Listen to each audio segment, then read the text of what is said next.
मैं स्नेह कुशवाहा अपने YouTube चैनल स्नेह इजी कंसेप्ट में आप सभी का बहुत बहुत स्वागत करता हूं। सबसे पहले तो मैं बधाई देना चाहता हूं उन बच्चों को जिन्होंने कृषि को एक सब्जेक्ट के रूप में, एग्रीकल्चर को एक सब्जेक्ट के रूप में चूज किया, क्योंकि इसका सबसे बड़ा यही आपको लाभ है, यही बेनिफिट है कि इसमें करियर अपॉर्चुनिटीज, यानी कि आपकी नौकरी के लिए बहुत सारे विकल्पों की भरमार है।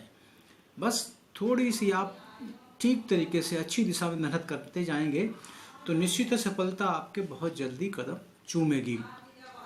तो ये मैं जो वीडियो बनाने जा रहा हूँ ऐसे स्टूडेंट्स जो कि सेकेंड ईयर एग्रीकल्चर के स्टूडेंट्स हैं उनके लिए है। उनका जो अष्टम प्रश्न पत्र जो होता है कृषि जंतु विज्ञान का, एग्रीकल्चर जूलॉजी का, उसकी मैं चर्चा यहाँ पर करने जा रहा हूँ।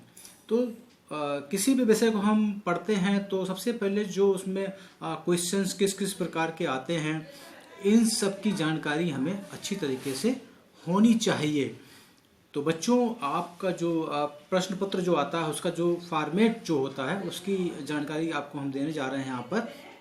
जो पहला आपका प्रश्न होता है बहुविकल्पीय प्रश्न जो आता है, तो इसमें प्रश्नों की संख्या कुल मिलाकर आपके 5 रहती है, 5 रहती है। अब प्रत्येक प्रश्न इसमें 1 अंक का रहता है। कुल मिलाकर 5 अंकों के आपके बहुविकल्पीय प्रश्न आते हैं, यानी कि बहुविकल्पीय मींस जिन पे आपको टिक लगाना होता है कि इसमें से कौन सा ऑप्शन सही है। फिर जो क्वेश्चन नंबर 2 से लेकर और 6 तक प्रश्नों की संख्या कुल 5 होती है। ये निश्चित उत्तरीय प्रश्न होते हैं, यानी कि इनका उत्तर आपको निश्चित शब्दों में, यानी कि निश्चित कहना चाहिए एक वाक्य में देना होता है। ये प्रत्येक प्रश्न 1 अंक का होता है। कुल मिलाकर 5 अंकों के भी ये भी प्रश्न होते हैं। क्वेश्चन नंबर जो क्रम संख्या 3 पे जो आता है 7 से लेकर 11 तक, ये सारे प्रश्न आपके यहाँ पर 2 अंकों के सारे प्रश्न होते हैं आपके। कुल संख्या इनकी 5 ही होती है प्रश्नों की, और इनको बोलते हैं अति लघु उत्तरीय प्रश्न। तो अति लघु उत्तरीय में क्या होता है, आपको इसमें लगभग 50 शब्दों के आसपास आपको इसका आंसर लिखना होता है। कुल मिलाकर ये भी आपके प्रत्येक ये अति लघु उत्तरीय 2 अंक का होता है, तो कुल मिलाकर 10 अंकों की ये प्रश्न आपके आते हैं। फिर इसके बाद लघु उत्तरीय प्रश्न आपके आते हैं, तो 12 से लेकर 14 तक ये लघु उत्तरीय प्रश्न आते हैं। इनकी संख्या कुल 3 होती है। और सबसे खास बात यह है यहाँ पर कि इसमें से जो यहाँ पर अंक हैं, प्रत्येक प्रश्न के लिए 4 अंक निर्धारित होते हैं। कुल मिलाकर 12 अंकों के ये प्रश्न आते हैं। लगभग इसका आंसर आपको प्रत्येक प्रश्न का जो उत्तर लिखना होता है 150 शब्दों के आसपास लिखना होता है।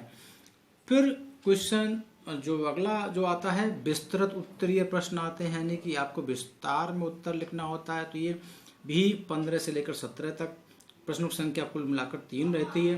प्रत्येक प्रश्न यहाँ पर 6 अंक का रहता है। कुल मिलाकर 18 अंकों के आपके विस्तृत उत्तरीय प्रश्न आते हैं। इस प्रकार से कुल आपकी थ्योरी जो है 50 नंबर की यहाँ पर रहते हैं और प्रश्नों की संख्या 17 रहती है।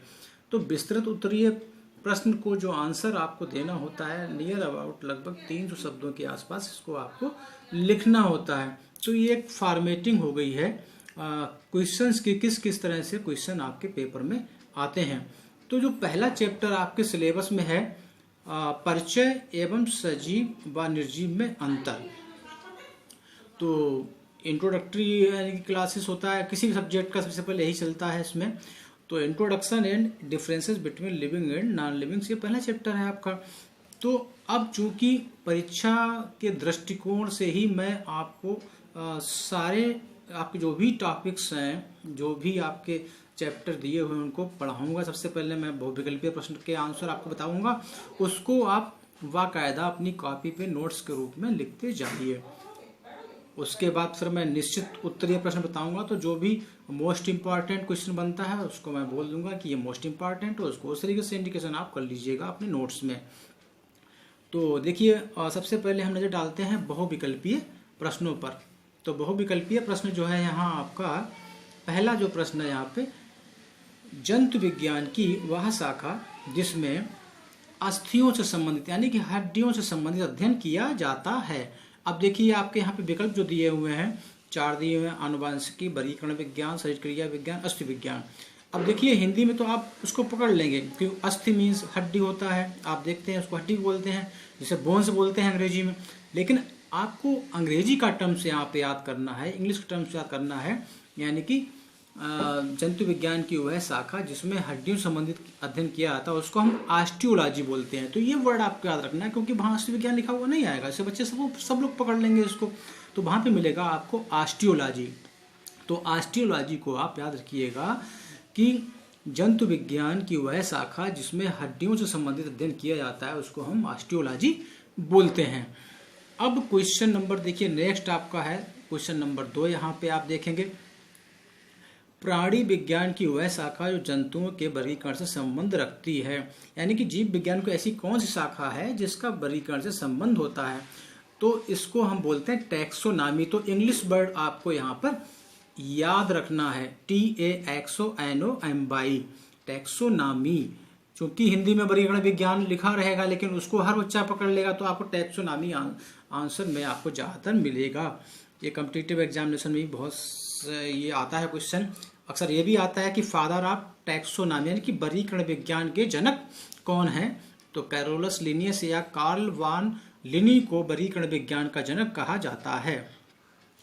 फिर इसके बाद नजर डालते हैं निश्चित उत्तरीय और अतिलघुत्तरीय प्रश्नों पर नजर डालते हैं।